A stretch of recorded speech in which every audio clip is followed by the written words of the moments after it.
Hi, welcome, old friends and new friends. I'm Jen. I am with Rising Strong Wellness.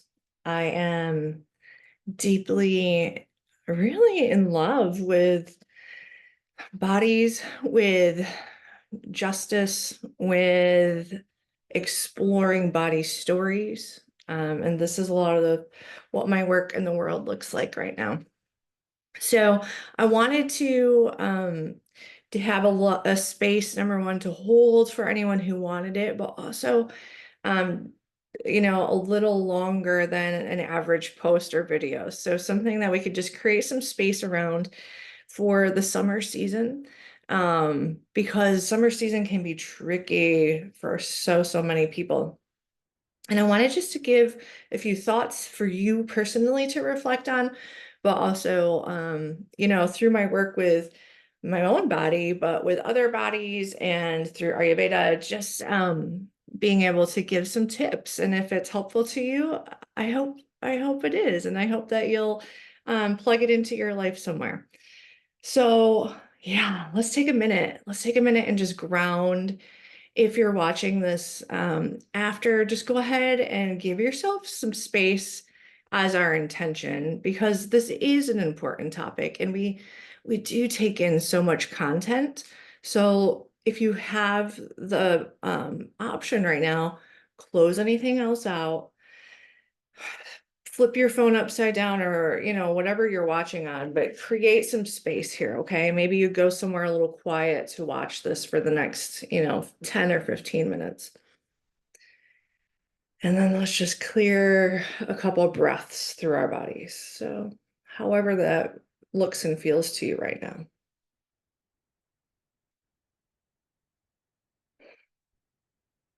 Yeah, and I'll invite you to begin just to notice a downward motion. So let's start at the top of our head. Imagine that this light is moving down through your head, through your throat, through your heart, through your middle, landing in your seat. Breathing back up, same path, coming up through your middle, through your heart, through your throat, through your face, inside between your ears, and all the way up to the top of your crown. This time, let it drop a little lower, maybe down through your seat, down the backs of your legs, down out through your feet. And bringing it back up, same path, backs of your legs, back body, through your middle, through your heart, throat, inside your head, top of your head, just above your head. And one more time, just let that exhale down and just let everything start to settle, and where it lands, it lands.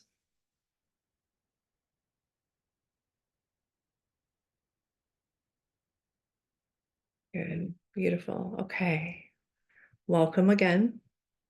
So I want to talk about something that we talk a lot about in my program, but that we dive pretty deep into in most one-to-one sessions of, um, diet culture is a $70 billion industry right now, and none of us are personally spending 70 billion, right?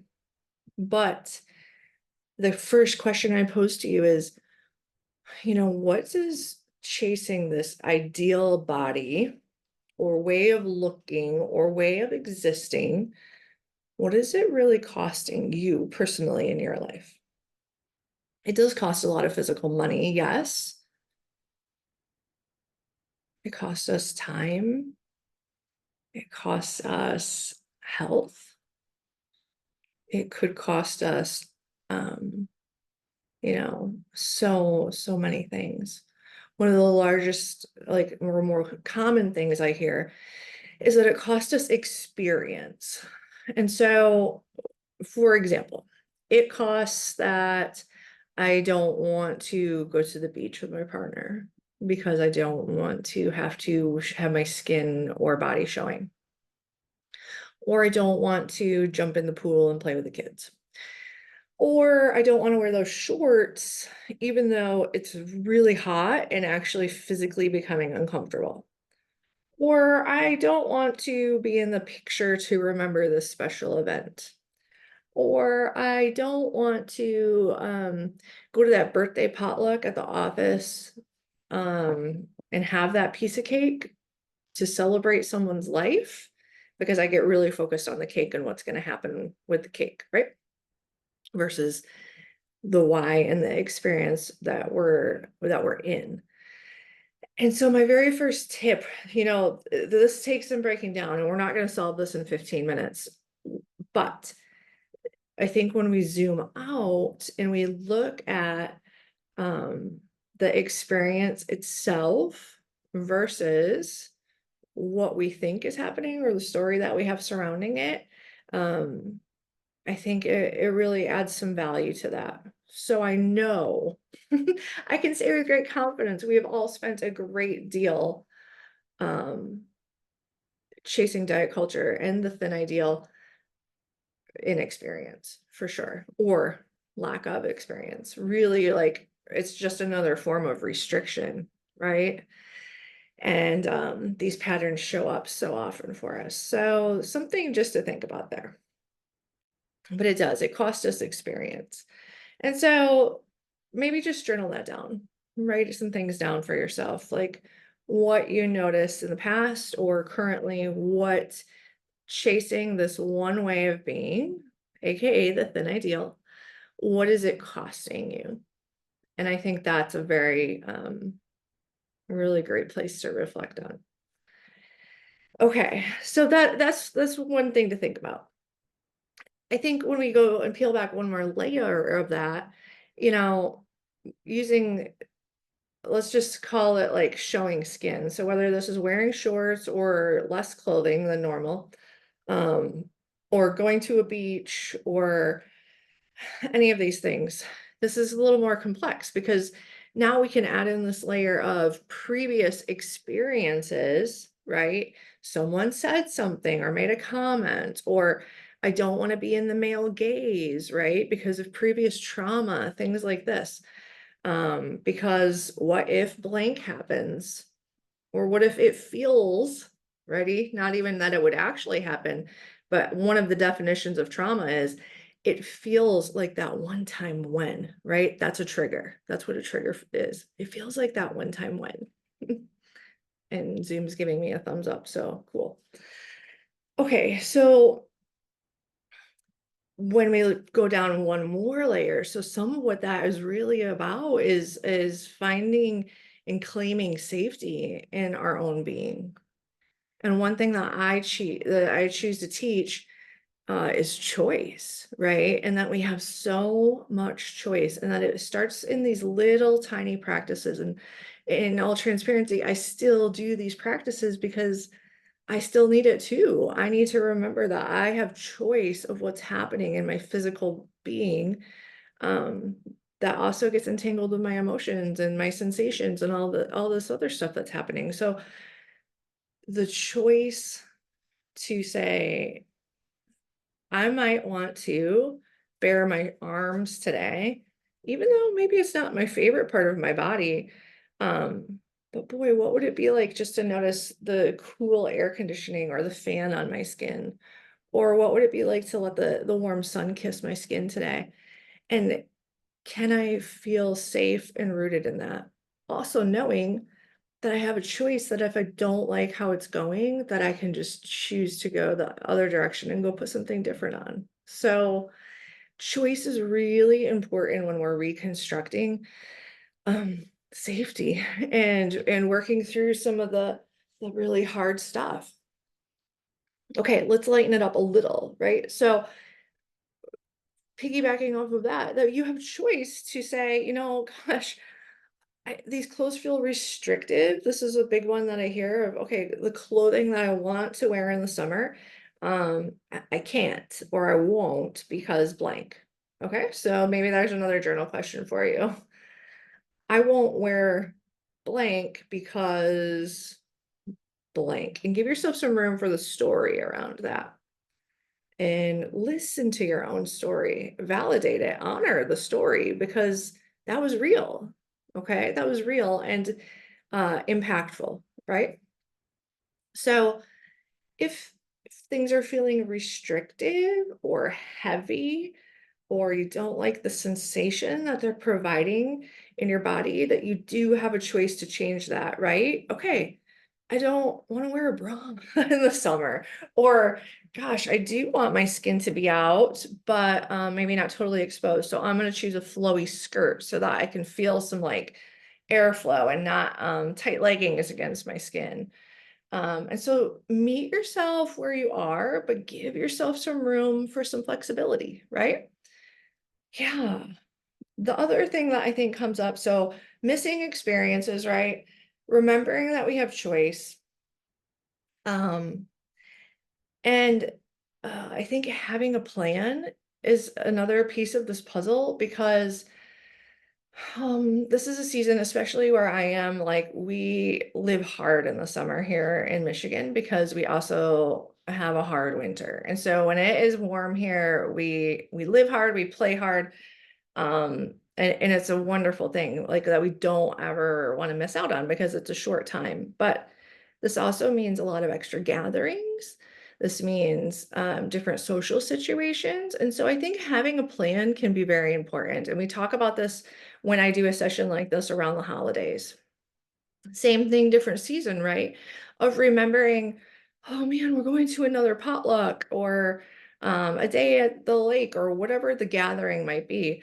So I have a plan for that, right? Like what makes me feel the most comfortable, the most solid, strong, like safe, right?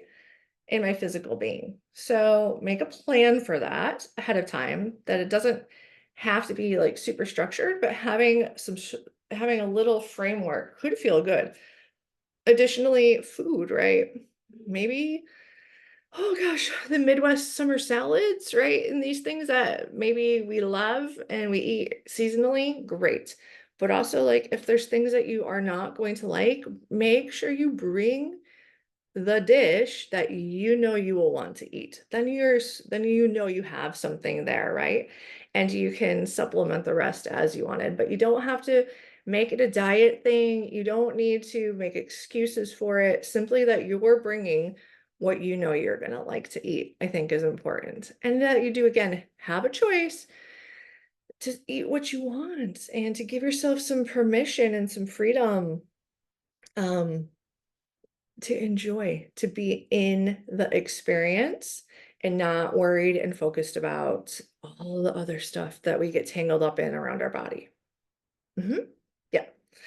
So, okay. The last thing is like, oh, not the last thing, but well, the last thing for today. Give yourself some support, um, and some space. So support can look like a lot of things. Support could be knowing that you have a friend you can text. It could be a code word between you and your partner. It could be, knowing that there's going to be a time frame and a boundary on things that you want to test or try. But additionally, physical support for your body. It could feel really good to spend time grounding in a different way. So being outside, feeling this new sensory that's available to us through, can I feel what it's like to lay on this blanket in the ground or the sand? Can I notice the sounds and smells around me so that I'm still in tune with my body and what's happening, but also I can pull from like nature and say like, wow, she's got me, right? Or as simple as just putting your hand on your body and just taking a few breaths or feeling a chair support you, right? So to actually experience physical support within your body um, is a really, really wonderful tool to keep in your toolbox. And if you want help with that, I have other videos or drop me a message and I can explain that in more depth. Yeah, okay. And just remember to have compassion. This is a journey. This is a journey to radical is the word, which means like not a little bit of it. It means like, whew, I'm all in, all of it. This is radical self-love, and that other people don't have to understand your journey. We don't really need to like owe anyone an explanation. Um, it's yours, and that you get to own this journey and move at the pace that you want to move at. Yeah.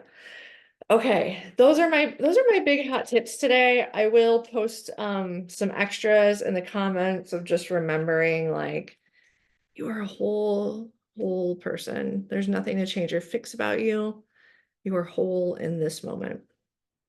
So yeah, I hope this is helpful. I would love to hear how these work for you, or if you need additional support, by all means, reach out. Um, I also have my program coming up. I have some really amazing workshops I'm going to be doing now through the end of the year to wrap up 2024. So make sure you're on the email list to see that. But then I wanted just to show, you may have seen these before, but my beautiful workbook that you will be able to see and own if you are in the Rise Up program. And we're going to run it a little different this year. I don't know. I'm pretty in love with what I created here. So you'll get to print this, or I can send you a copy that's already printed. But yeah, it's just beautiful, and a space to contain everything that we go over. Rise Up is going to look a little different this season just to test it out and make it more accessible. So there'll be two options. There's going to be a self-paced online version that you can just go at your own time, your own container. I'm still available, but it will include just a little less of the community aspect. So there is that version for those, because there's some people who just don't want to be in a group.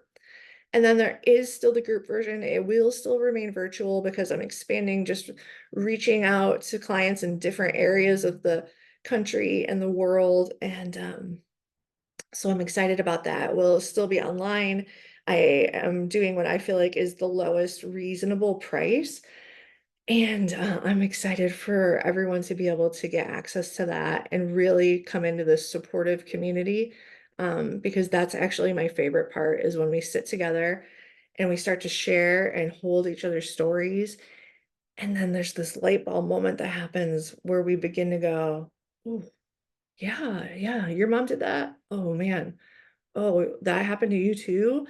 And this commonality where we get to touch each other's humanness and to support the stories that we've been through.